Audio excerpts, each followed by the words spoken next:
একটার পর একটা অসুবিধা হয়ে যাইতেছে। নাক দিয়ে যে এই যে টপ টপ করে সাদা যে পানি ঝরছে, এটা কিন্তু একটি ফ্লুইড। এটি আমাদের যে মস্তিষ্ক বা ব্রেন, এই ব্রেনের মধ্যে সঞ্চিত একটি ফ্লুইড, যেই ফ্লুইডের নাম হচ্ছে সেরিব্রো স্পাইনাল ফ্লুইড, বা আমরা সংক্ষেপে বলে থাকি CSF। আপনার কি কোনো আঘাত পেয়েছিলেন? আঘাত বলতে ওই আমার দেবরের ছেলে আর কি, ওই পুলি নিছিলাম তো। নাক দিয়ে টপ টপ করে পানি ঝরা বিভিন্ন কারণে হয়ে থাকে। নর্মাল সর্দি হাসি কাশি থেকেও কিন্তু নাক দিয়ে পানি ঝরে।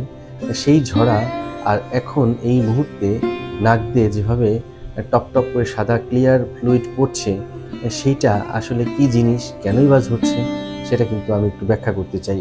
আপনি একটু দেখান তো কিভাবে আপনার নাক দিয়ে পানি ঝরে।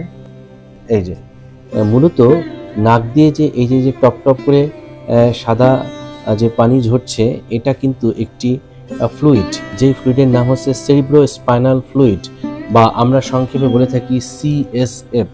এটি আমাদের যে মস্তিষ্ক বা ব্রেন, এই ব্রেনের মধ্যে সঞ্চিত একটি ফ্লুইড, যেটি আমাদের ব্রেন থেকে মূলত আসছে। অর্থাৎ এই যে নাকের ঠিক ভেতরে আমরা যদি চিন্তা করি, এখান থেকে শুরু করে এই যে মাথার যে খুলিটা আছে, হ্যাঁ, তো এখানে একটি বেজ আছে।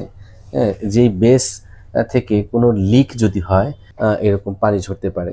এই যে CSF রাইনোরিয়া বা সেরিব্রোস্পাইনাল ফ্লুইড, এর যে নামে, এটা বেশ কিছু কারণ আছে। তার মধ্যে একটি কারণ কিন্তু আপনার আঘাত। আপনার কি কোনো আঘাত পেয়েছিলেন?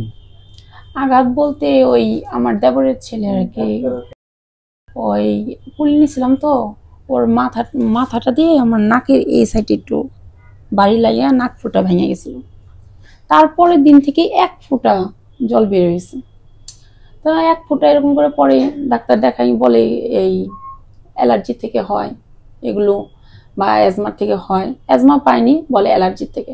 তারপর কলকাতা গেলাম, কলকাতা যাওয়ার পরে এগুলো টেস্ট করলাম, ব্রেনে কিছু পাইনি। শেষ পর্যন্ত বলছে এন্ডোস্কোপি করাইতে। তা আমরা কলকাতায় যে টাকা পয়সা নিয়ে গেছিলাম, সব তো এগুলোর মধ্যেই পিছে চলে গেলো। হাতে টাকাও ছিল না, আর করতে পারি না, এসব করছি। বেসিক্যালি এটি কিন্তু আপনার আঘাত থেকে হয়েছে।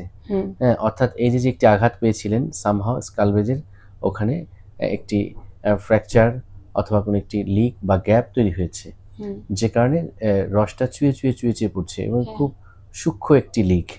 এখন আমাদের এই লিকটাকে রিপেয়ার করতে হবে, এবং রিপেয়ার করলে আপনি পূর্ণ সুস্থ হয়ে যাবেন। তো আপনার ক্ষেত্রে কিছু নির্দেশনাও কিন্তু রয়েছে। যেমন এই মুহূর্তে আমরা শুধু পরীক্ষা করার জন্য এবং নিশ্চিত হওয়ার জন্য আপনাকে এভাবে বলছি, কিন্তু আপনি এখন থেকে আর ঝুঁকে কোনো কাজ করবেন না।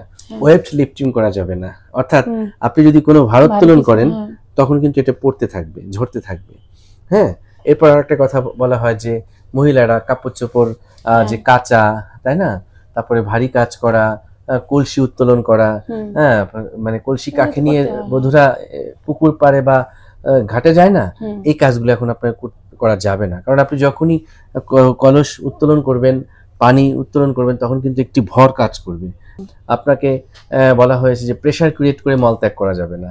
আপনার অবশ্যই একটি হাই কমোডে বসবেন এবং সময় নিয়ে আপনার মানে টয়লেটের কাজটি করতে হবে। এটা কিন্তু একটি নির্দেশনা।